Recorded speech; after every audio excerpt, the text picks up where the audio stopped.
Elles sont entre 100 et 140 millions de femmes et de jeunes filles dans le monde mutilées au nom de la tradition et au risque de leur vie. Les mutilations sexuelles féminines altèrent les organes génitaux externes des femmes.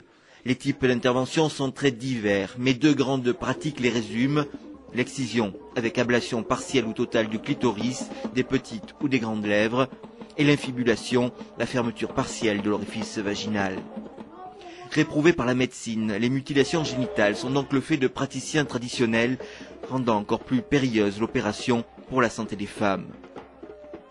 Ces pratiques sont inégalement réparties dans le monde. Elles touchent en priorité l'Afrique, 28 pays de l'Est à l'Ouest du continent.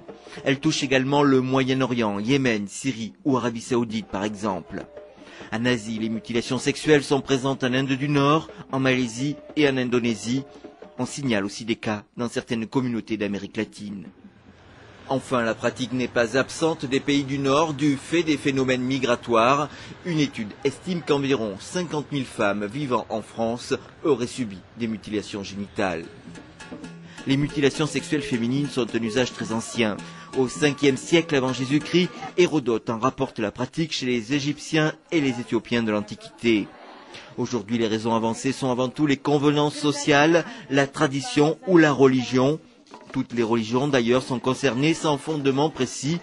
Ainsi, on observe ces pratiques souvent dans des communautés musulmanes, alors que d'autres musulmans les ignorent totalement. De l'avis unanime des théologiens, rien dans le Coran ne les prescrit. Depuis des années, les femmes dans les pays concernés se sont mobilisées pour tenter de faire reculer cette tradition. Cela implique de renforcer l'arsenal juridique ou de le faire respecter, car de nombreux États interdisent déjà l'excision. Depuis 2003, un protocole à la Charte africaine des droits de l'homme interdit toute forme de mutilation sexuelle féminine. En 2008, une nouvelle déclaration des Nations Unies et de ses agences appelle à éliminer cette pratique. Elle constate que celle-ci recule un peu, mais encore trop lentement.